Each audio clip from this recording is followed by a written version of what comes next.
নমস্কাৰ বন্ধুসকল, ৰূপনীল ব্লগলৈ আপোনালোক সকলোকে স্বাগতম জনালোঁ। নমস্কাৰ বন্ধুসকল, আজি মই উপস্থিত আছোঁ গুৱাহাটীত অৱস্থিত বশিষ্ঠাশ্ৰম দেৱালয়। আহকচোন সকলোৱে এবাৰ দৰ্শন কৰোঁ মন্দিৰত। ইয়াত বান্দৰ কিন্তু বহুত আছে। এই বান্দৰবিলাকে বগাই ফুৰিছে। এয়া হৈছে বশিষ্ঠমুনি।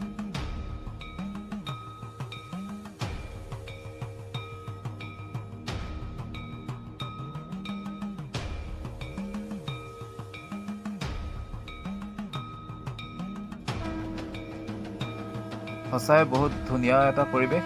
এয়া চাওক, মোৰ পিছফালে এয়া আপোনালোকে দেখা পাব শিলৰ মাজেৰে কেনেদৰে পানীবিলাক বৈ আহিছে। এয়া চাওক, ইমান সুন্দৰ এটা পৰিৱেশ।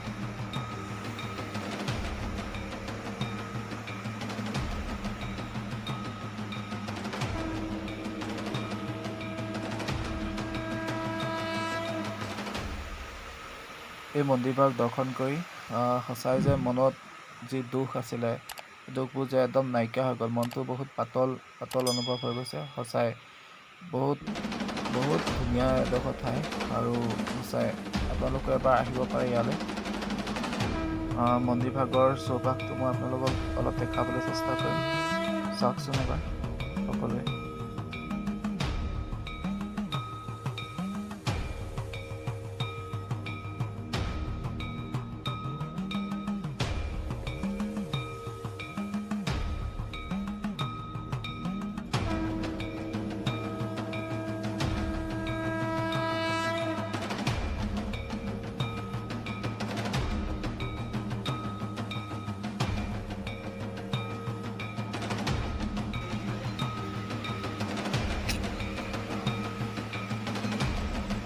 অনুভৱ কেনেকুৱা?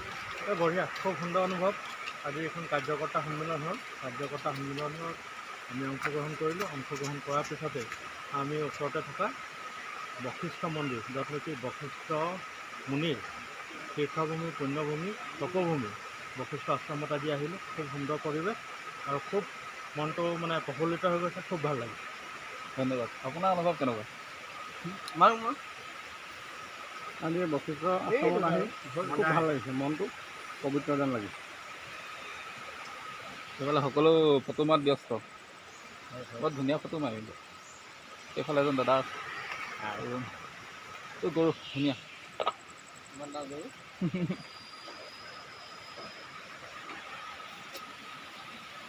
আজি অনুভৱ কেনেকুৱা আহি পেলাই? অনুভৱ কেনেকুৱা? আজি অনুভৱটো ভালে লাগিছে। ভাল লাগিছে।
ইয়াত কিন্তু বান্দৰবিলাকে বহুত মুক্ত মনে বিচৰণ কৰে। ভাল লাগিলে দেখি পেলাই।